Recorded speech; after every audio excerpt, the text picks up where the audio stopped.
Hi there guys, I hope you are having a good day. Now Eddie Hearn has explained that Anthony Joshua will definitely fight Kubrat Pulev this year on December 5th or December 12th for his IBF mandatory. That will definitely happen this year whether there is a crowd there or whether there is not.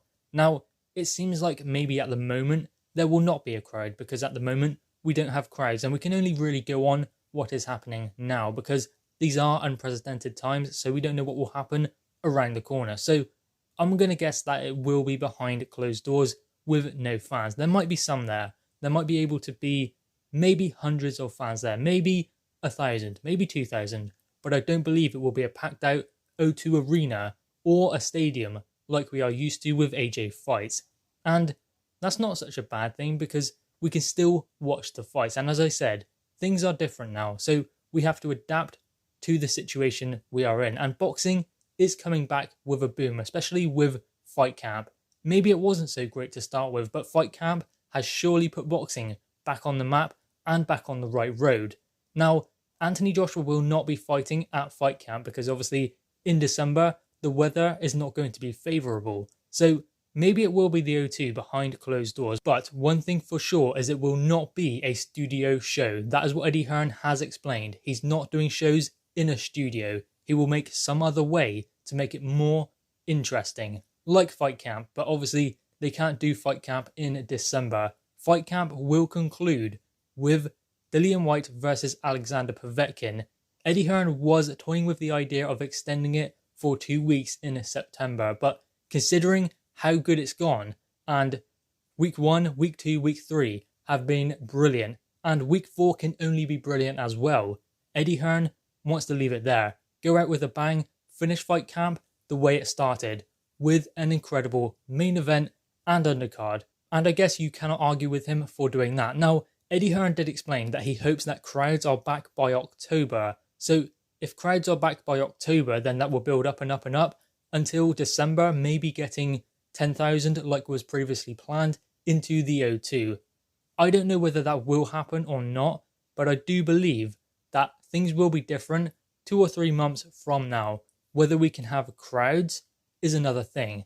Obviously though, Anthony Joshua will fight Kubrat Pulev, his IBF mandatory, this year in December, whether it be December 5th or December 12th, because by that point Anthony Joshua will have been out of the ring for a full year. Now, Anthony Joshua often only fights twice a year anyway, but still, fighting once a year during the prime of his career is not good enough. But obviously, we are in difficult times at the moment. Fights haven't been happening, and big fights especially haven't been happening. So obviously the fact that Anthony Joshua has been inactive for a year by the time he gets back into the ring is by no fault of his. Kubrat Pulev is ready and waiting, and they have both had more time to prepare for their respected opponent.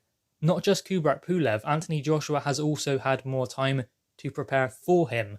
So I think that we can expect a better fight than before because Pulev is getting more and more confident as time goes by. You hear all the things he is saying, like he's going to do to Anthony Joshua what Andy Ruiz Jr. done. And while yes, that may seem hard to believe because he's a taller fighter with a different fighting style to Andy Ruiz Jr. So how is he going to do what Andy Ruiz Jr. done with a different style? So, I mean, it does seem a bit weird him saying that, but ultimately that's a positive thing. It means we're going to get a better fight. It means that Kubrat Pulev is not just coming for a payday and to lie down. He believes he's going to win.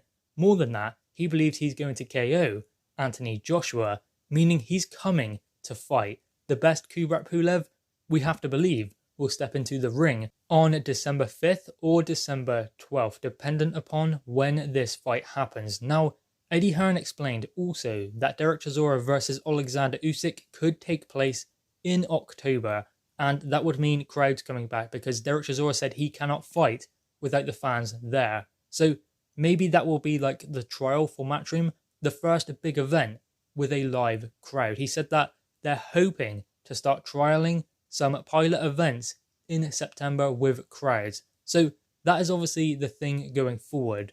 Building back up to it, how many people can we get into one place in one arena at a single time for a single event? And that relies heavily on whether there is a second wave or not. Hopefully there won't be, meaning that these events can start gathering more and more people into one place and arenas so that these big fights can happen. Because many of the big fights that aren't like mandated, like Anthony Joshua versus Kubrat Pulev, that fight is mandated. The fights won't happen. Look at Tyson Fury versus Deontay Wilder. Bob Arum wants to even push that back to February 2021. It's only because the fighter, Tyson Fury, doesn't want to. That is the reason why it won't happen. You will see a lot of that. Promoters waiting for live gates to come back. Maybe even some fighters deciding that, no, they're not going to take less money. They're going to wait for live gates to come back and get the money they believe they deserve. But the only thing about that is, what happens if they have to wait a lot longer? What happens if the money isn't there, even when live crowds come back? Because we are in different times now, a different environment. So does that mean the same money that was there before will be there now?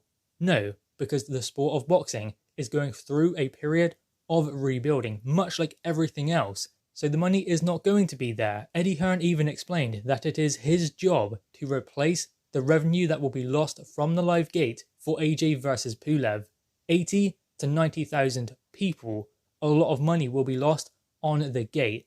Some of that money can be replaced by obviously pay-per-view buys, because obviously those fans that would attend the event will be buying it at home instead. So obviously some of that money will be recouped, but nowhere near as much. So that revenue must be replaced, or just decide that there cannot be a live gate there. As I said, different times, so that money will just have to be lost. What fighters could make last year, they will not be making this year. That's just the way things are. Fighters and promoters will just have to accept and deal with that. And ultimately, it is down to the fighters to say, no, I want to fight. I just want to get back in the ring and do what I do best. Like Dillian Whyte is doing, like Alexander Povetkin is doing, like what Tyson Fury and Anthony Joshua are prepared to do by stepping into the ring, whether there is a live crowd there or not. Bob Arum wants to put Tyson Fury versus Deontay Wilder 3 back until February 2021, because there will be likely more money in the pot then. And what that does also is push Dillian Whyte's mandatory position back as well. So that cannot happen. Frank Warren has explained that Tyson Fury will fight this year. Tyson Fury wants to fight this year. They are not interested in pushing that fight back to February 2021. Meaning that if there are crowds in December, great. If there are not, he will have to fight behind closed doors. Same situation with Anthony Joshua versus Kubrat Pulev. And I know events behind closed doors don't have the same atmosphere as live crowds. It's never going to. But once we have seen things like Fight Camp, where we are getting still great fights with no crowds, it's not the same. It's never going to be, as I said. But ultimately, we are still getting good fights at Fight Camp. And the setup is just brilliant. It is awesome. And I think that if they can be innovative and find ways similar to Fight Camp to stage these big events like Anthony Joshua versus Kubrat Pulev, it's not going to be like having a live crowd there. It's never going to replace that. Nothing will. But still, if they can think of new innovative ways to bring it back behind closed doors, then maybe start introducing some fans, then these big fights can go ahead. And we can see that the fighters are not changed by the situation. They are still performing at the levels they would do if there was crowds there behind closed doors. So that proves that maybe it's going to have to be behind closed doors for this year. Hopefully we can start getting fans back. But at the moment, the only thing we can go on is the situation currently. Hopefully though, in September, fans start coming back. Eddie Hearn did explain they are starting to trial maybe some pilot events with live crowds. In what capacity that is, we don't know. There will have to be obviously social distancing, but still it is moving in the right direction. Anyway, guys, what are your thoughts on this? Anthony Joshua will fight Kubrat Pulev this year behind closed doors if it must do, or with a crowd, hopefully. Trials hopefully starting for live crowds again in September, October. Guys, anyway, drop your thoughts on this in the comments below. Leave a thumbs up and subscribe if you are new. Thanks, guys.